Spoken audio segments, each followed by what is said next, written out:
Hello guys, and I hope that you are all doing great wherever you are. If it's the first time here, kindly consider subscribing, and if you're a returning subscriber, thanks so much for your support.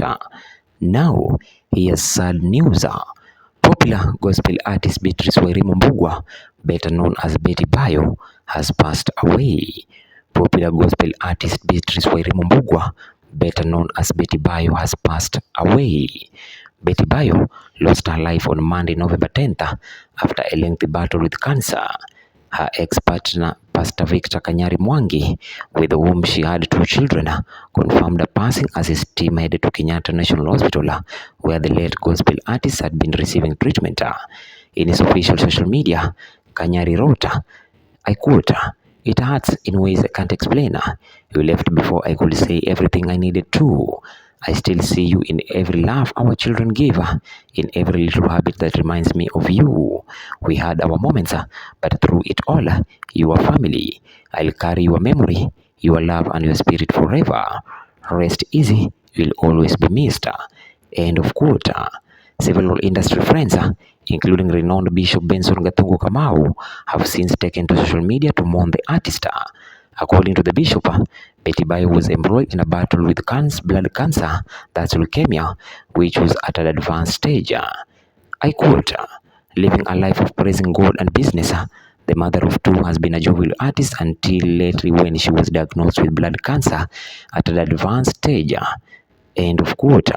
He revealed, he further added that, I quote, "She lives behind a legacy of a great contribution to the growth of the gospel music industry, friendship, and a soul that maximized its full potential.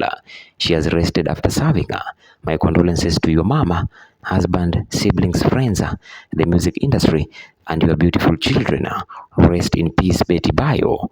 Cancer will also die one day." End of quote. Inoro TV News anchor Wakarura Wanyutu also mourned the late artist, revealing the pair were together as recently as on Monday, November 3rd. I quote, "Last Monday, I was at your place. We stayed until almost midnight. We laughed, we talked, and I truly hoped you would be well. And now you are no more."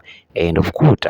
She shared, Betty Bayo came to the limelight with her hit song 11th Hour, which received plaudits from fans because of its readability and encouraging lyrics.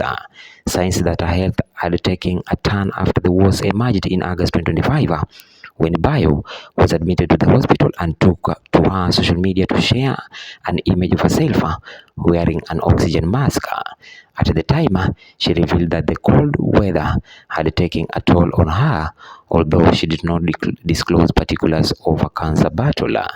May Betty Bayo's soul rest in eternal peace. Thanks for watching, and don't forget to subscribe to my YouTube channel for more news updates. And remember, we have another YouTube channel by the name JSB Media Kenya. Remember, we have another YouTube channel by the name JSB Media Kenya. If you haven't subscribed to the channel, make sure at your own free time you visit JSB Media Kenya and subscribe. Thanks.